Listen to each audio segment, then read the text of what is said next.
Gentleman is recognized.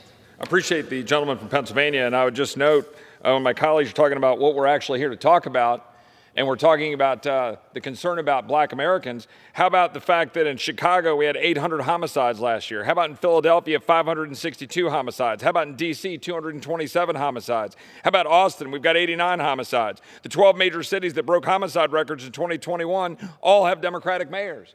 And now Democrats on the other side of the aisle want to politicize what should be a bipartisan approach to figure out how to combat crime. The very crime that's been created by the policies of our Democratic friends on the other side of the aisle. That's the truth, and that's what we know.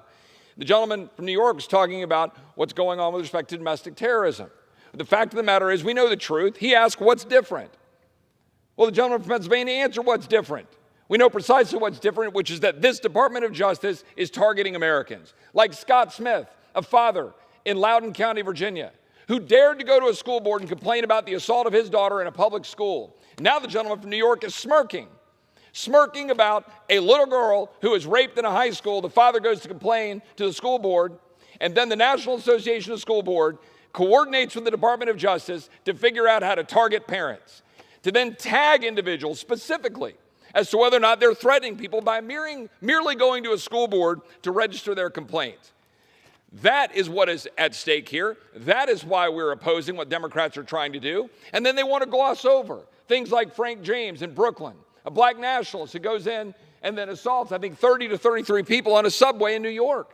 That just gets wistfully wiped away while he wants to politicize, while the gentleman wants to politicize that which we should be coming together to figure out how to save the American people from the harm befalling them. That's what's going on with the rule here. I'll talk about energy later, but the rule here is bad for the United States of America, and we should be protecting the people here during COP week. I yield back. Gentleman from Pennsylvania reserves. The gentleman from New York is recognized. I find it incredibly insulting that anyone would suggest I'd smirk about the rape of a 10-year-old girl. I find it disgusting. I find the gentleman should offer an apology. This is a serious matter. That's why we're here. We have solemn obligations. We should take them seriously.